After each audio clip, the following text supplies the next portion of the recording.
Happy Bald is Beautiful Day, everybody. I'm a prime example of that. Well, I'm trying to catch up with you. I will be there very soon at the rate I'm going. But happy Wednesday, everybody. Welcome to the Brownwood Lions Coach Show here on KWXC. I'm Derek Stuckley, along with Brownwood Lions head football coach and athletic director Sammy Burnett. How you liking this weather we've had this week? I'm liking it a lot, but before we get going, you always got to give a shout out to your loyal customer. Steve Warren is a loyal listener, not customer, loyal listener of ours, and he can join us in the Bald is Beautiful Day as well. Well, there you So, go. Coach Warren, happy Bald is Beautiful Day. Yeah, I'm catching up on everybody rapidly. And I'm loving the weather.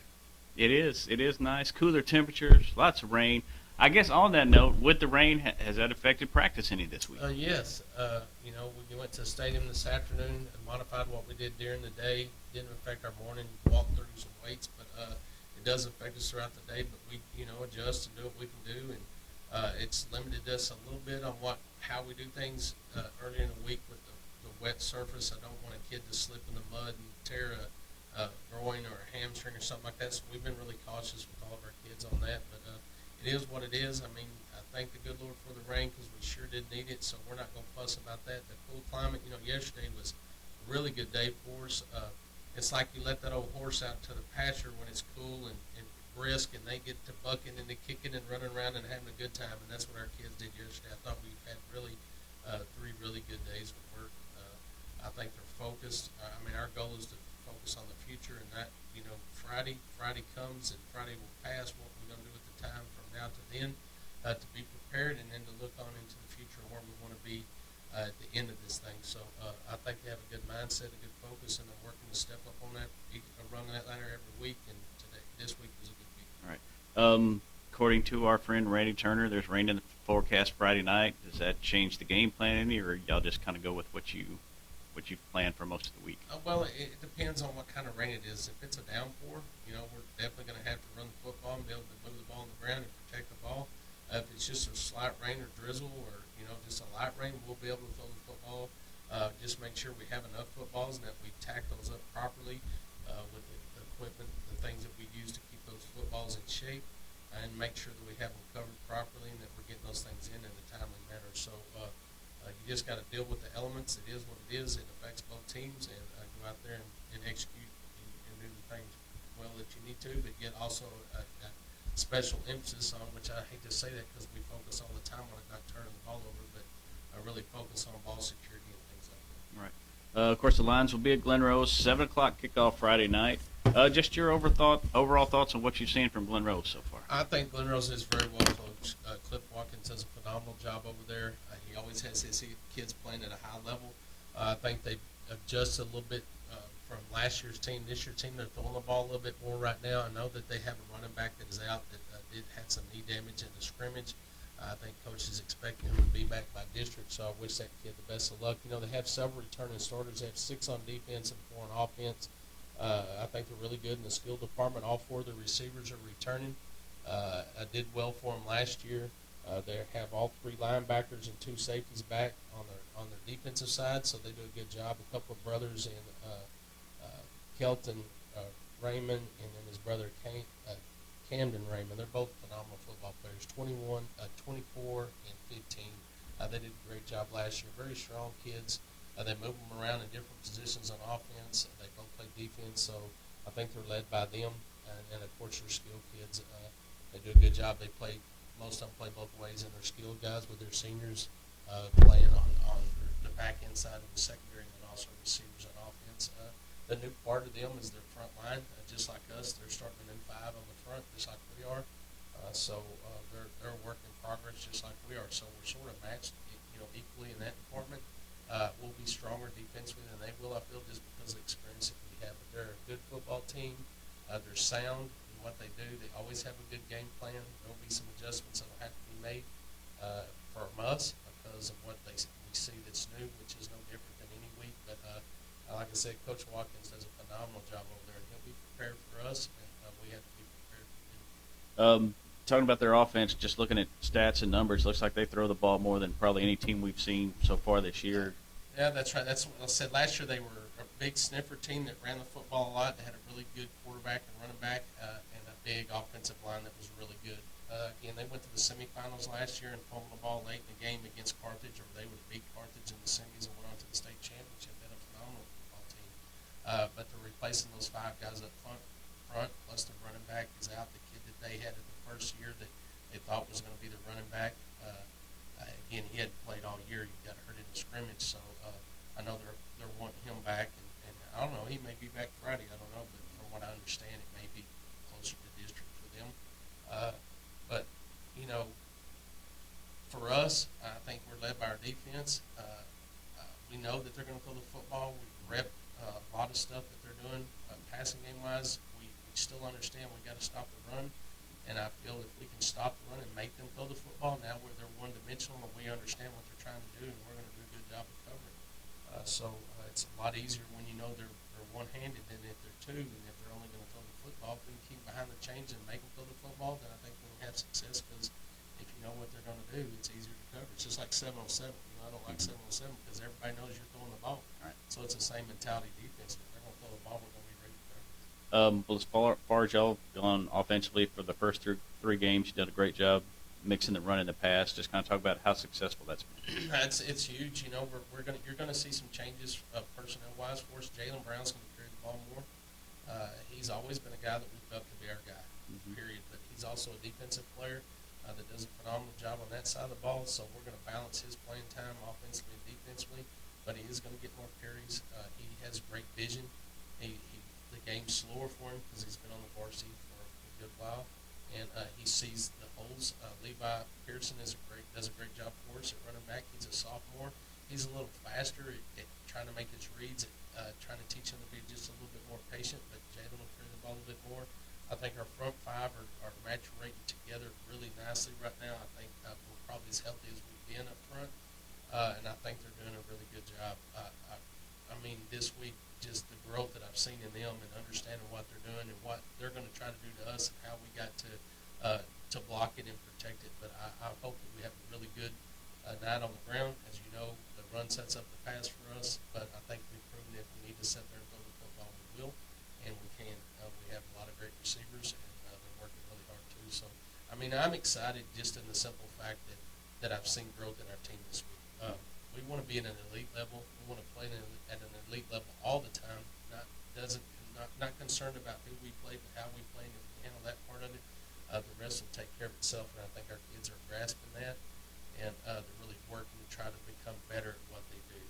Again, we've moved some people around position-wise, offensively and defensively, to just shore up some things that we feel need shoring up, whether it's backup positions or whatever that may be. Next man up, and you know that you sort of can get complacent if you want to, but once when Braden went down, one question I had at halftime is who's our third guy? If something happened to Braden, who would our next guy be? So we focused on that this week. We got a guy in place. Jordan Nickerson actually throws the ball really well, can run really well, and he's working on footwork and fundamentals at the quarterback position. So in case we ever needed him to go in, sort of like Case Markham did for us last year, we'll have the ability to do that. You know, with Ray Stewartson back at the nickel, he's going to give us some depth in that area. We moved Aaron Edmonds to corner at a backup position because he's really fast and he understands and he's learning that role. So hopefully in 2 or 3 or 4 weeks, if we need more depth in that area, those guys can go in there and be confident that they can get the job done, just like Braden did when it was his opportunity. Right. Well, speaking of Braden, I guess we got to address the injury situation, quarterback situation. How's that looking for this week? It's still day to day. I mean, Ike is a very precious commodity for us. We have to have Ike in district to make it to the playoffs. We feel we can make it, but with him out there, let me rephrase that. With him out there, we think our chances increase dramatically. So we got to make sure we do what's right for him health wise. His health is number one. I've talked to him. He wants to play. I think he has I think he's going to have an opportunity to play, but that I will make that decision right before the game starts. They both know to be ready to go, and I'll just go off what I feel by talking to him, talking to Coach Hill, and what we feel is best for the team at the time. If he does go, hopefully we can have an opportunity to get up in the game and then put Braden in there and let him finish it and get more growth for himself and just develop more and then also protect that. But we'll see how it goes. Do you approach a game differently if Ike is quarterbacking compared to Brady quarterbacking? Sure you do. They both have different elements. I think Braden does a phenomenal job of throwing the ball downfield. He's a good deep ball passer. He does a good job of running the offense, getting the ball to our backs, and then he sort of lulls people to sleep with the fact that when he feels they're collapsing and he needs to pull it and run himself, he can do that. And he's always good for 8 to 9 yards when he does that or more. But he understands his limitations. He's not a burner like Ike.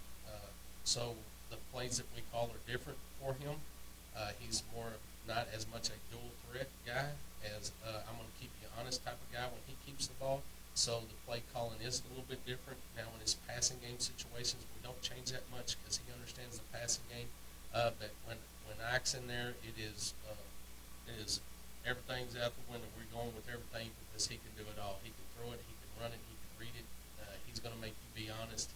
You got to worry about him keeping the ball as much as you do him throwing the ball. So the playbook's wide open with Ike.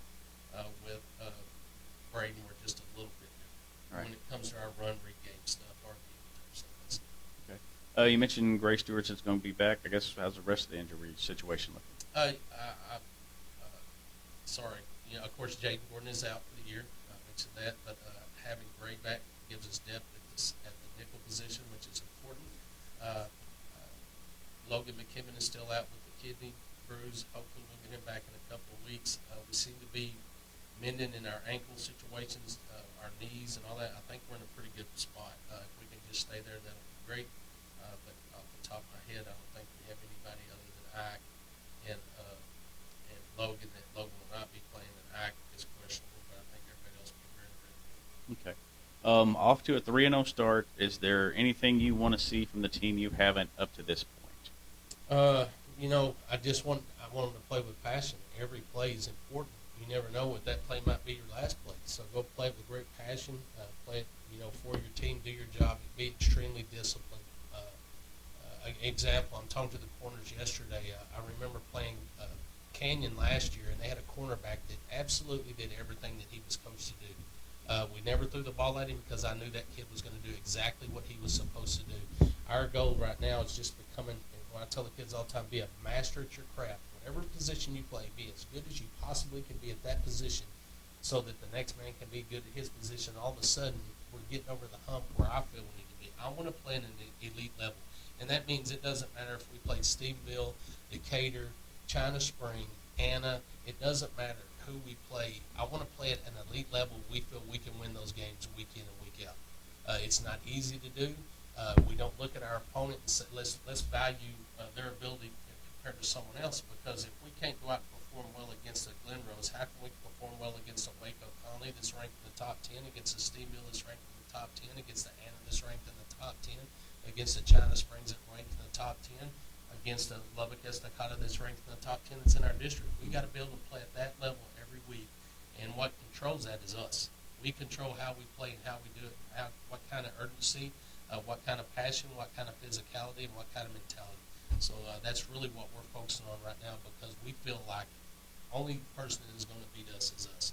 We've got to get over the hump.